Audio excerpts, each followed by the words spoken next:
আশাবাদের আবিধানিক অর্থ হলো যাই ঘটে সবই মন্দ, ভালো কিছুই ঘটে না, মন্দ ব্যক্তি ভালো ব্যক্তি অপেক্ষা শক্তিশালী ইত্যাদি।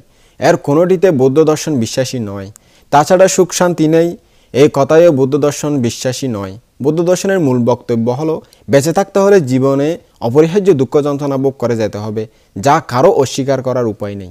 অলৌকিক পৌরাণিক কল্পকাহিনীর উপর ভিত্তি করে বিভিন্ন ধর্মের যে মূল বক্তব্য তা বাস্তব অভিজ্ঞতার যুক্তি দিয়ে মেনে নেওয়া দুষ্কর।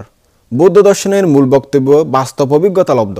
বাস্তব সত্য এই যে আমরা সবাই জাগতিক দুঃখ যন্ত্রণা ভোগ করি, যা হতে অব্যাহতি পাওয়ার জন্য আমরা অহরহ সংগ্রাম করে যাচ্ছি। বৌদ্ধ দর্শনের মানুষের সেই সর্বজনীন চিরন্তন এবং দুঃখ মুক্তির কথা বলা হয়েছে। এই কারণেই বৌদ্ধ ধর্মকে সর্বজনীন ও বিশ্বধর্ম হিসেবে আখ্যায়িত করা যায়।